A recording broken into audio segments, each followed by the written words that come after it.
let's kick things off today talking about this new WWE and ESPN deal, because it is confirmed, it is official, that WWE's premium live events will be exclusively on ESPN's new direct-to-consumer streaming service, which is launching late next month, and this will start in 2026. Early 2026. Now, it is it is now confirmed, that it will cost you $29.99 per month for this streaming service, or if you buy an annual subscription, it will be $300. So it's a lot more expensive than Peacock, especially when you consider the fact that there's also a $5 tier you can get on Peacock if you're fine with ads. It is a significant raise. But, of course, WWE are earning a fantastic amount of money on this deal. It is a great business deal for them.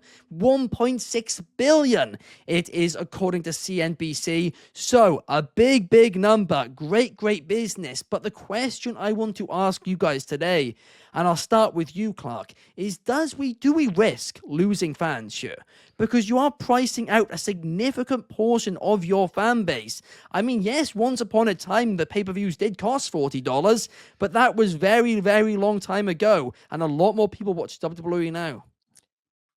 So for me, this is a pretty monumental moment, like with the sports landscape and programming landscape that I grew up with. I never in my wildest dreams thought the worldwide leader in sports, ESPN, and WWE would be in the same breath. I didn't think the UFC would be in the same breath with ESPN. So I think it's very cool because the ESPN that I grew up with, it's not quite the same now, but it is a huge deal.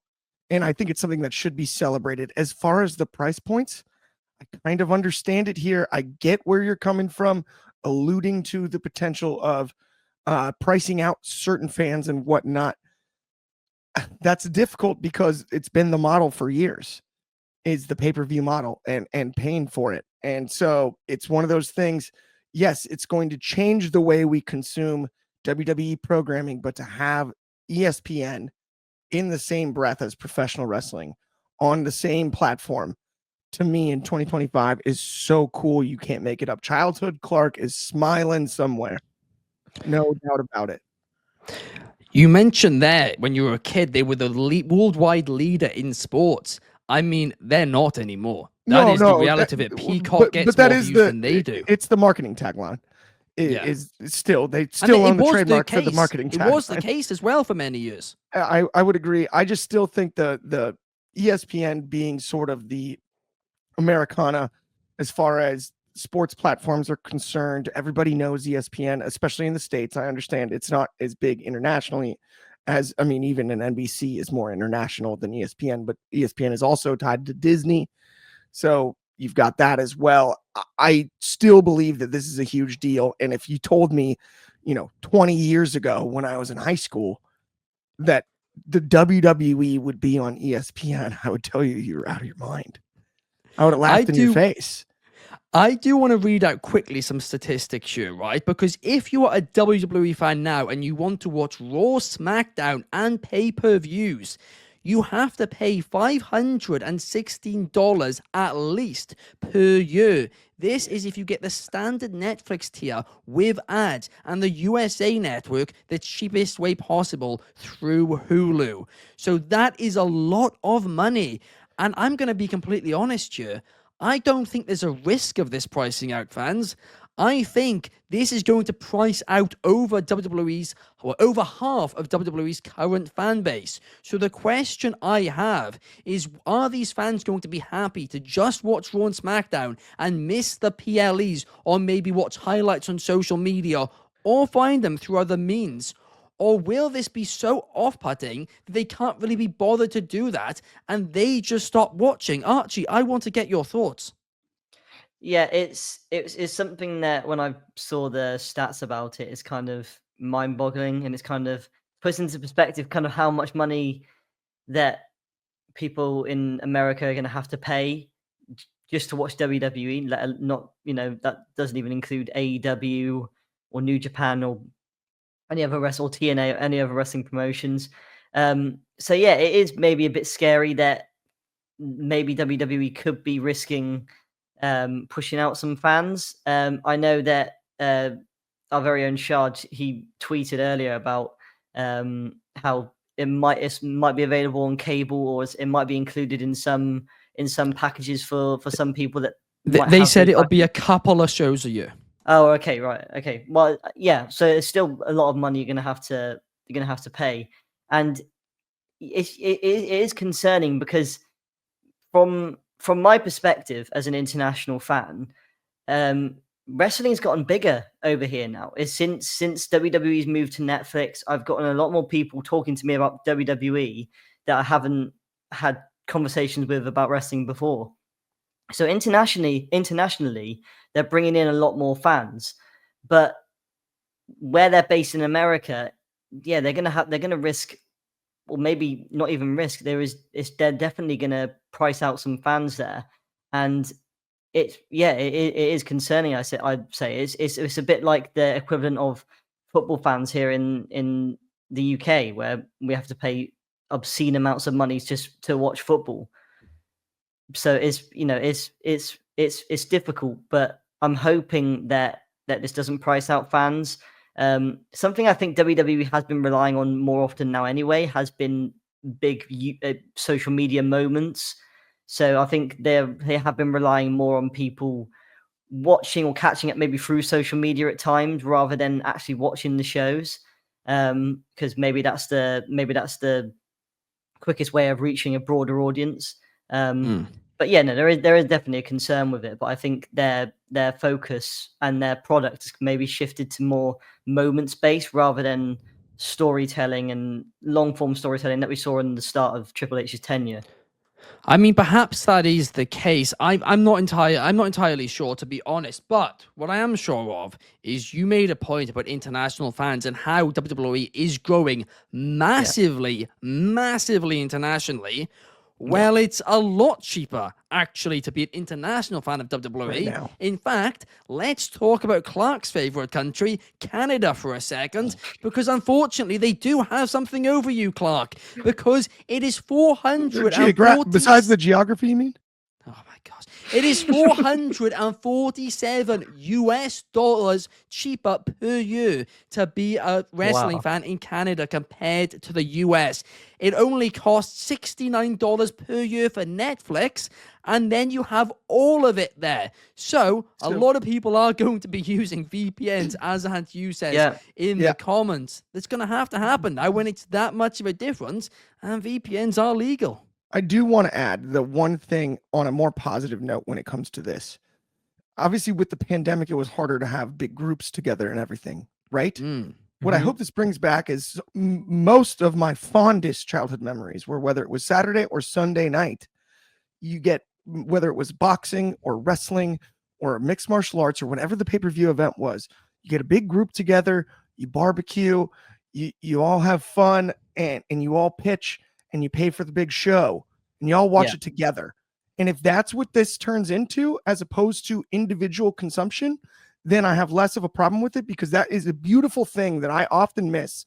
One of my favorite things is having a big group of people together, get together, you all throw the money in, and right, then you can all watch it at the same place together and enjoy it that way. And I think that's one of the most enjoyable ways to watch pro wrestling. My hope is that as opposed to pricing out fans, we just see more of that. There is a slight issue, though, with that, right? Because you are right. In theory, it is a great idea.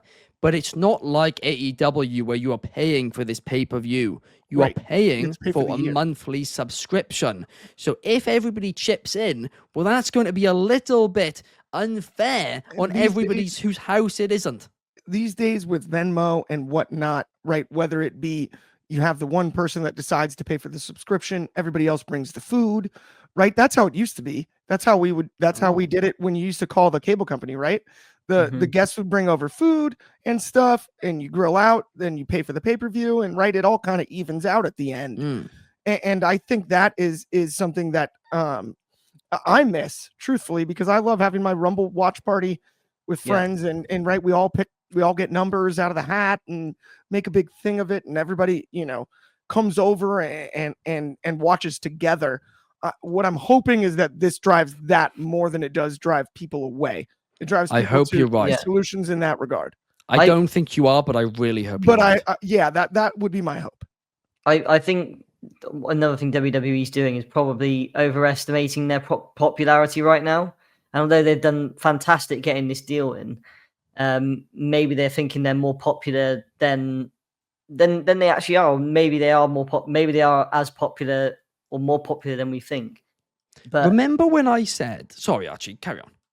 No, I was just gonna say, and then, like Clark said, hopefully it brings more people together.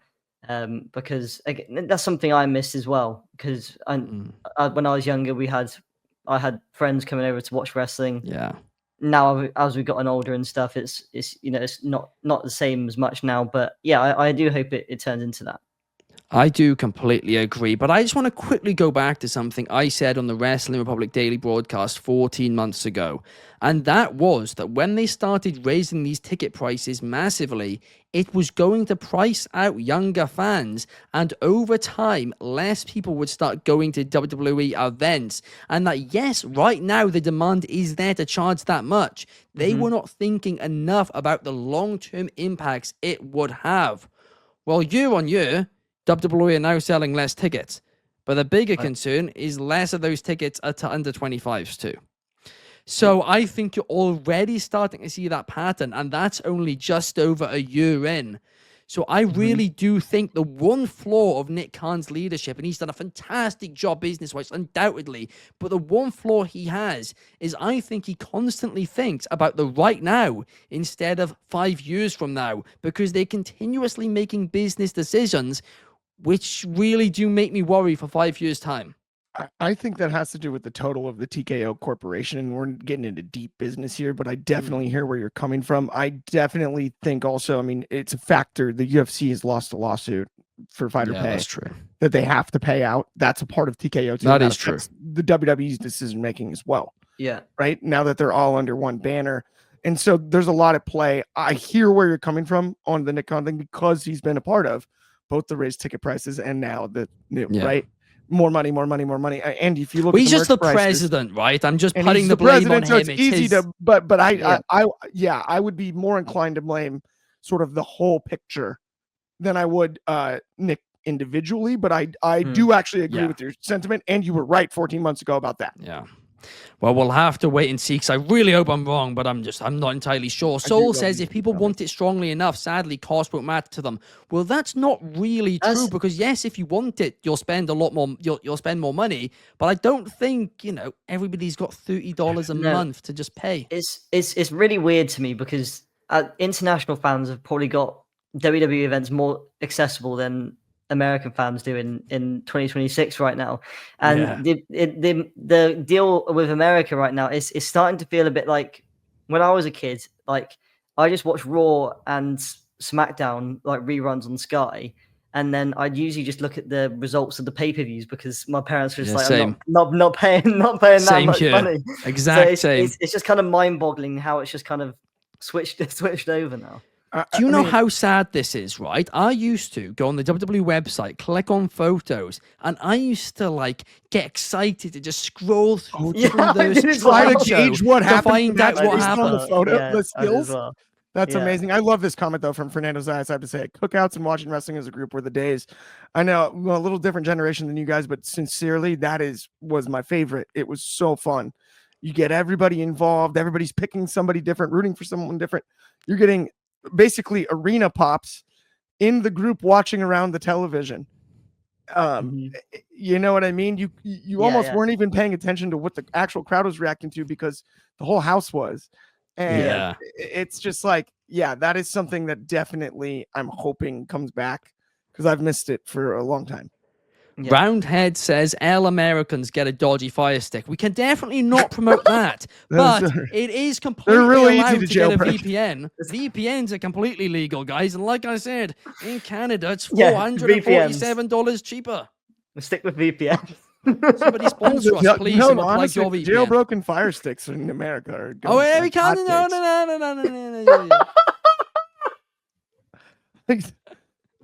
I've seen them around. I don't own one. VPNs are the way to go. Trust me, I've got one. A VPN. But- A VPN. I thought we were talking about ESPN. I was confused there. Oh yeah. That's the one. Sean says, as a consumer, this does suck, though. That's a pricey cost.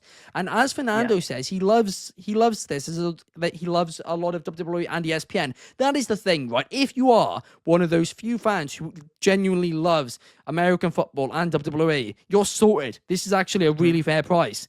But a lot of the WWE audience, I wouldn't necessarily say are watching both of those, especially with the demographics being a little bit different based on Triple H's recent claims there. Soul says, welcome to the TKO era, and we got at you in the chat as well. Shout out to you. Numero one misses the days where we used to be able to pay just $10 a month for the WWE network. It's one of their best creations, in my opinion. WWE Network, so I do miss that a lot. But I'm happy with the accessibility we got in internationally. Corey's agreeing with you, Clark. He's saying, I believe we're going back to party PLE events. I mean, listen, that sounds a lot of fun. Like I said, there's a little bit of a potential issue with who's getting the streaming service for a month, but maybe they just pay $5 more or something. Yeah. There's solutions.